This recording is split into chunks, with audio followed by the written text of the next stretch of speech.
Welcome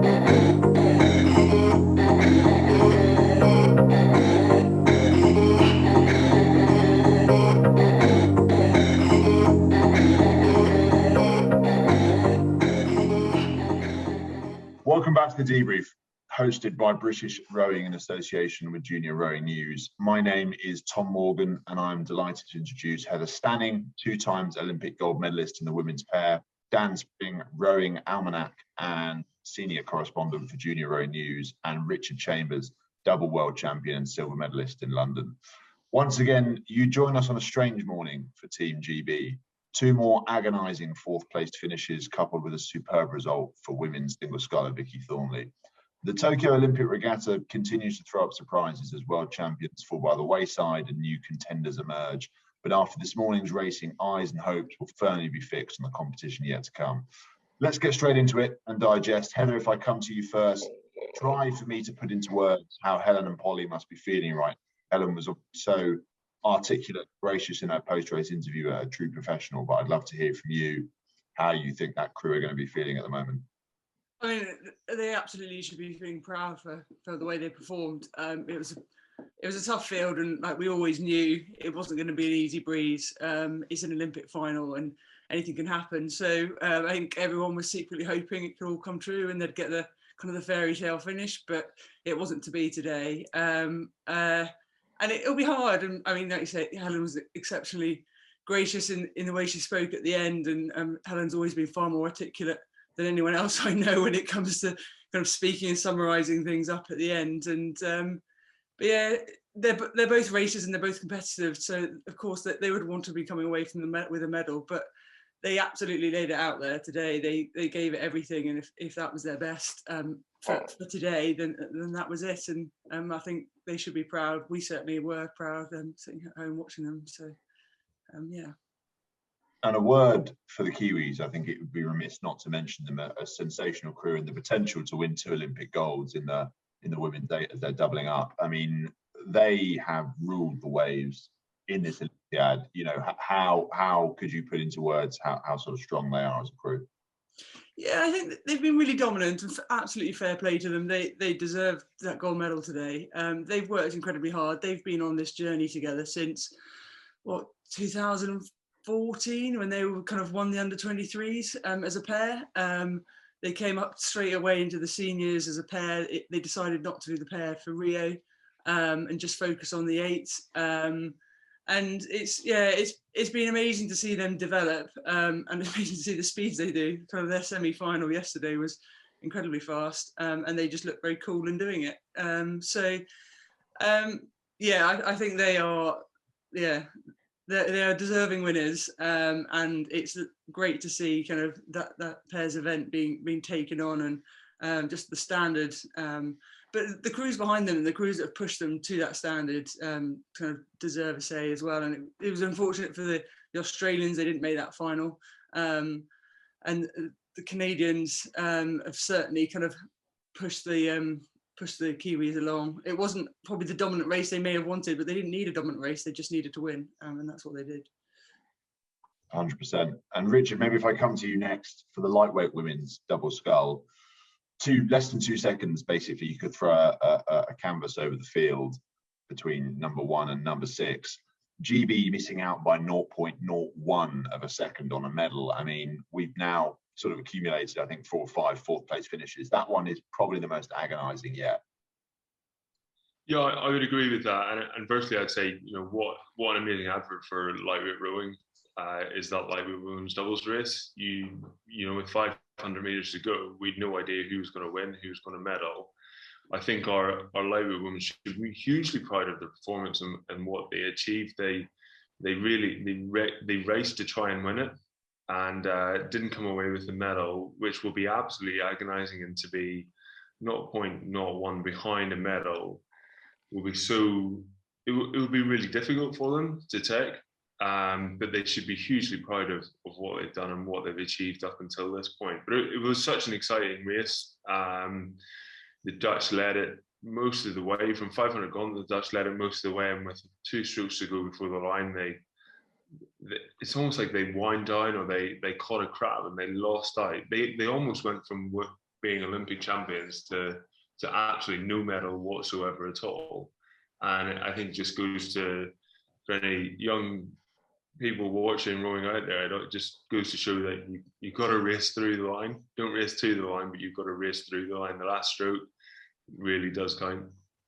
100%. And I think I would say a word for the GB crew, obviously a young crew, 25 and 28 respectively. We were having a brief conversation before we started recording about how the Olympiad is shorter naturally into Paris. It's only 3 years, and 3 years doesn't seem, for some reason, I mean, it's not as long as 4 years, but even psychologically, when you run those numbers, it seems a lot shorter. Do you expect this crew to go on and try and almost establish something of a dominant pattern in this event, as hard as that is in a lightweight category? I would like them to. I'm not sure they will. They're both very ambitious women with very good degrees behind them. I really do hope that with them and with their coach Darren White, that they'll see that there is real hope in carrying on for 3 years, and there's quite an exciting challenge there in 3 years in Paris to come away as Olympic champions, and what will probably be the last ever lightweight women's doubles event at the Olympic Games. So I would really hope that they do carry on and kind of lead the charge of gold medals into Paris in 2024. And Dan, maybe if I come to you for the last sort of GB representation last night, and I would say the most exciting, based on the results, Vicky Thornley qualifying out of what was an exceptionally competitive women's single scull final. It looks like anything could happen for her tomorrow. Yeah, I mean, it was probably her best scull since she sort of won the Europeans a few years ago. It was a very, very tight field, and certainly looking at the start list, you were thinking, yeah, this is going to need a really, really strong performance to get through, and she did. So and just looking at the times that were posted, she's put herself in a position that she's now a contender for a medal. Whereas I think, earlier in the regatta, we were sort of probably thinking, is she going to make the final? If she can make the final, how competitive is she going to be? But I think if she can replicate that sort of performance again tomorrow, then there's no reason why she can't be hitting the podium. Obviously it's going to be tough with Prokatson looking to be dominant. Janine Gemerling has come back into form, and then obviously Emma Twigg looks to be probably the hot favourite.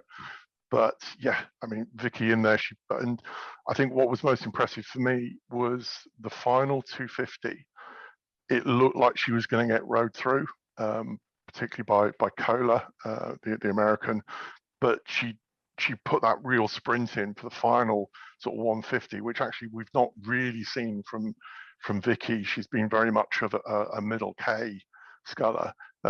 So to put that big sprint in at the finish to hold off to get and actually to come through for second was really, really positive. So yeah, that for me was certainly from a GP perspective was one of the performances of the regatta. I think after the men's quad, I think Vicky making the final in such a strong position, and will have a pretty good lane for the final, which given what we've seen some of the weather going on, I think to have a really good lane for the final is going to be critical. So yeah, great performance from her. And while we're talking single sculls, obviously, Dan, you're a bit of a global expert on international rowing, having compiled what is probably the most comprehensive set of previews I've ever seen of any sporting event running up to the Olympics. Ollie Zeidler missing out on the A final. You almost correctly predicted that he would struggle in anything but perfect conditions. Turned out to be. Yeah, I mean, I think I don't know quite. The conditions I think today were better than they were yesterday, and I think Zeidler's team was probably looking at the conditions yesterday, thinking, "Oh, what the hell's going to happen now?" But yeah, I think it's been quite clear over the past couple of years that if the conditions aren't absolutely perfect, then Zeidler is vulnerable. In flat, calm conditions, I don't think anyone can touch him. But if the conditions do get a little bit tricky, because he's not actually been in the sport that long, I don't think he's quite developed enough to be able to cope with every single condition. But the real surprise for me, as well as obviously Zeidler losing, was the performance of the Greek Nassoukis. Again, he showed flashes of that earlier in the year. He beat Zeidler in the heat I think it was in the Europeans. So for him to come through and perform like he did, it was really, that was a great performance as well. So yeah, final tomorrow, it's going to be anyone's game. Scheffelborsch looks really strong. Terry Nielsen looks really strong, and I've always felt those two were probably going to be the main contenders for gold unless it was absolutely perfect conditions. So yeah, it's going to be a great race, but big surprise to see Zeidler knocked out. Also a big surprise in the women's single scull to see Prospera not go through as well. That was so the two world champions, reigning world champions, don't make the A final. It just shows how much things have moved on perhaps since 2019, and also just what can change. For someone like me who does a lot of previews, does a lot of predictions, does a lot of analysis, all that goes out the window when you actually come down to physically racing on a course with the conditions, and that's a sport. If it was really easy to predict, it'd be no fun. Well, I'm glad that you mentioned Sanita in the Irish, because I was going to ask Richard, the lightweight men's double scull, the Irish prevailing, I think probably according to form card, but quite a performance from those guys. Yeah, they've had an amazing couple of years. The changing around of Gary coming out of it and Finn going into it was a brave move, and obviously it's paid off. They've had three top quality scullers there battling for 2 seats, which has really helped them in their training to be really competitive on the international scene. They've been incredible all regatta. Times have been, I think they did 6:05 in their semi-final, 6:06 in their final. They're a real class crew and really deserving of that gold medal. And they're just genuine decent lads as well. They've good character, kind of just take every race as it comes. And what's really exciting actually for the rowing world is I think they're coming to Henley Royal Regatta to compete in the double scull. So it's really good to see those crews that, the Olympic champions, that they're still going to grace us with their presence at the Royal Regatta in 2 weeks' time. I think the other thing to say on that lightweight men's double final, just a big shout out to the Uruguayans. Absolutely fantastic to see them make the A final, and that to actually see an A final at an Olympics doesn't just contain all the usual suspects. So Uruguay, I had a look at it. It's their first Olympic A final in any event at the rowing since 1952. So a remarkable achievement from them. They were never going to get among the medals, but for them to get to the A final is just great to see. And similarly, looking at some of the other countries, going back to the women's singles semi-final, to see Iran actually make the top 12 at an Olympic regatta in the women's single scull, again, is fantastic to see. And I say that it was not just the same old 12 countries that are making the A and B final. It's not always just the Europeans, it's not always just the North Americans or the Antipodeans. In those big events, we are seeing some of the smaller nations making their marks. That was great to see as well. Perhaps if I come to you, I'd love to hear your opinion on Martin Valen Sinkovic, obviously winning in the men's pair, but they also won the men's double 5 years ago. So double Olympic champions in 2 different disciplines. That is an extraordinary achievement, even within the context of 2 Olympic gold medals. That's pretty impressive. Yeah, and they're certainly the first pair to do the double and the pair combination. So fantastic achievement. And I think they were always going to be, they've been the favourites for the past few years. But as we've seen with a number of favourites at the regatta, that gives a huge amount of pressure to deliver. And I think they came under more pressure from the Romanians than perhaps they had done before and perhaps they were expecting. But yeah, I'm really pleased for them to do that. They set out their stall after Rio to say, okay, we've done the double, we now want to do the pair. We want to do something that no one has done before. Obviously, and if you think about the history of the pair over the past few Olympic regattas, it's all been about the Kiwis, the Kiwi pair. So for the Croatians to then come in and say, we want to make our own mark in history as well.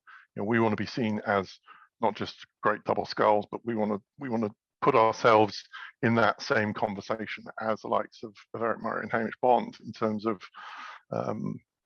Olympic performances and record setting and things like that. So yeah, so a huge amount of pressure on them to deliver, and they delivered that, and that was a great result. Again, looking back over the years, that some of the issues they've dealt with back injuries and the difficulty in transition from sculling to sweep, for them to actually deliver in the final was great to see.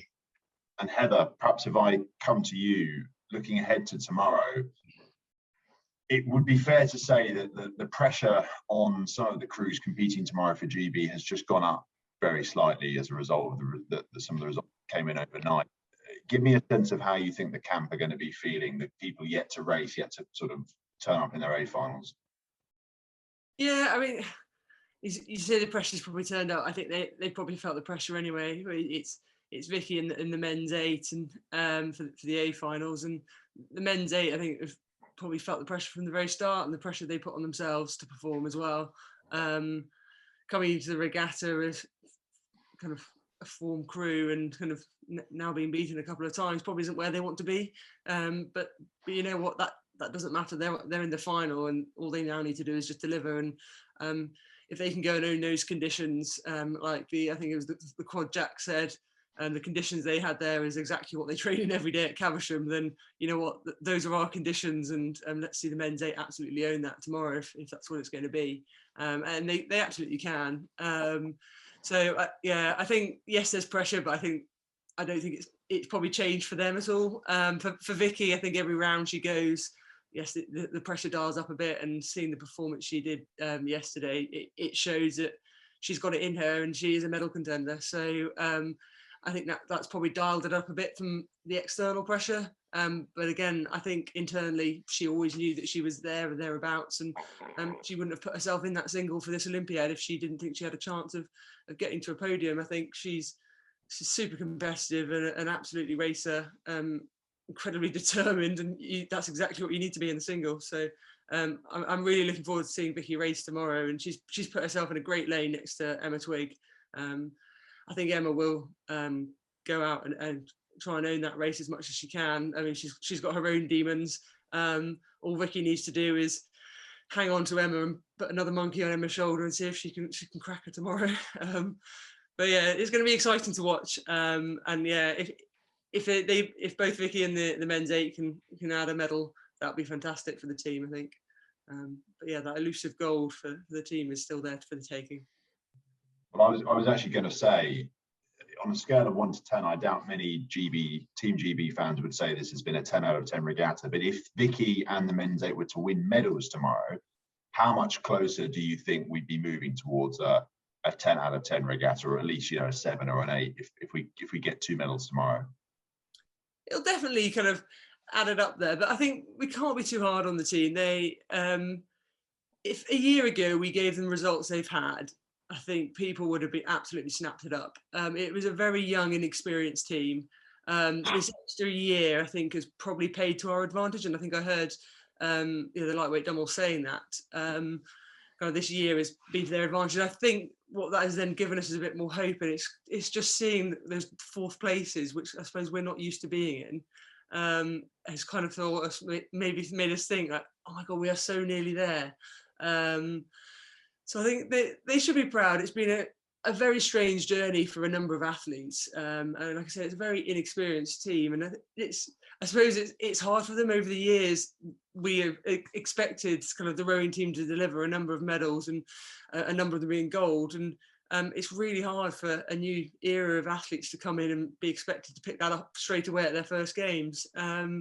So with the next games only being 3 years away, I think if the majority of the cohorts stay on, we'll be uber competitive again in Paris, because you think the Olympic qualifying regatta is only 2 years away. You've got one World Championships and then you're back into it's the Olympics time. So it is really just around the corner.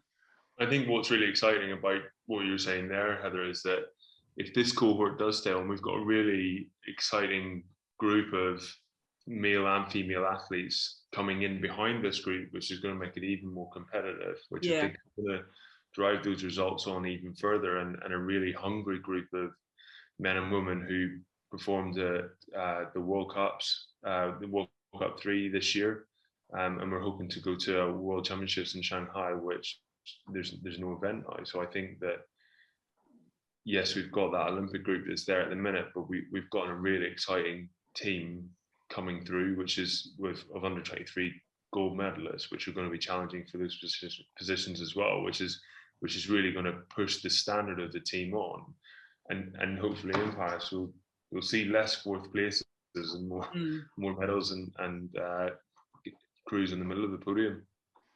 Yeah, I think if we put things in context, as you say, it is a young squad. It's also a pretty inexperienced squad. I think I looked at it throughout the whole of the GB squad. I think there's only 8 athletes who've had previous Olympic experience, and that's the least number of any of the major rowing nations. So it's less than the Netherlands, less than the Kiwis, less than the Americans, less than the Canadians, less than the Australians. So that level of experience has been really low.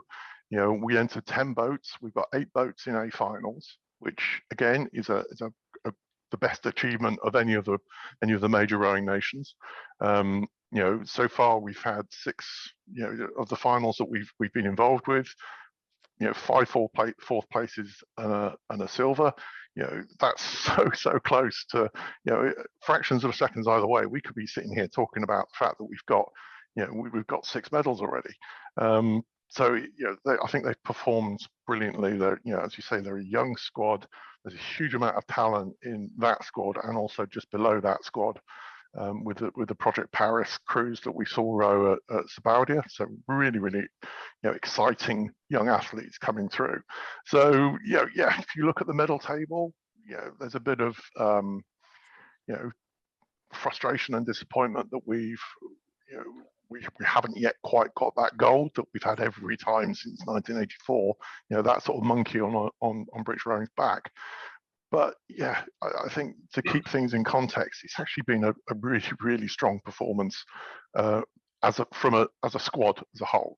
And I say, if we can deliver 2 medals tomorrow, if by hopefully one of those can be gold. If the men, I don't think Vicky can do it, but I think if the men's 8 can get a gold, which they're certainly capable of doing, then it's going to be, I think everyone will think more positively about it. But we need to look at the regatta as a whole and the squad performance as a whole, and it's actually been really positive throughout that.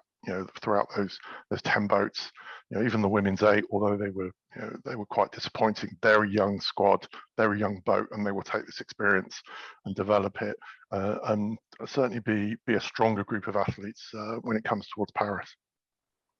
It's sometimes really easy to forget that kind of actually getting to the Olympics is a fantastic achievement, and getting to a final is a fantastic experience. I think we've been spoiled in the years that kind of rowing has always delivered medals. So I really hope people don't look at this in a disappointing way and actually see the regatta for what it is, and see it for the talent of the athletes we have, but also the talent for the event as well. If it was easy, everyone would do it. It's not easy. It's not a given. You can't just rock up. There's a huge amount of hard work that goes into it, and that happens all over the world, 24/7. And you've got to raise your game on the day, and our guys are doing their absolute best to do it. But we've got to stand behind them and be proud for what they're doing. Yeah, I think if the results came in other sports where Britain was represented across a wide number of entries, there would be a lot of positivity. It would be a lot of just narrowly missing out on the podium, but really strong performances to get into the final. I think British rowing is almost a victim of its own success over the last 25 years, that we always expect gold medals and we always expect multiple gold medals. And the reality is that I think, given the position where the current squad is in, that yes, that extra year has done them a huge amount of good in their development, but I just don't think they were quite in the same cycle as perhaps the Germans, the Dutch have got quite a mixed squad in terms of youth and experience. Their 8 is the oldest in the event.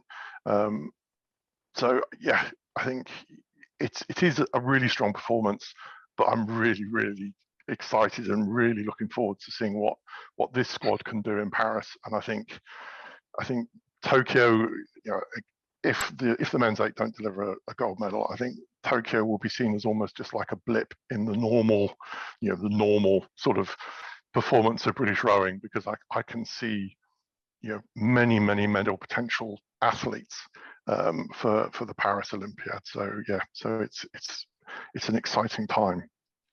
100%. And one more day of racing to go. The men's 8 and Vicky Thorne in the women's single sculls, and then Roland Paris, like you will say, it's going to be an exciting Olympiad and a shortened Olympiad at that. But I think that just about covers everything that we would have to cover this morning. Once again, if you're listening to this, watching this, thank you so much for tuning in. We've got one more Olympic debrief to come, which will be covering the racing that is to come overnight. Otherwise, thank you so much for joining. Heather, Richard, Dan, thanks so much for coming on, especially so early in the morning. This is the debrief hosted by British Rowing in association with Junior Rowing News.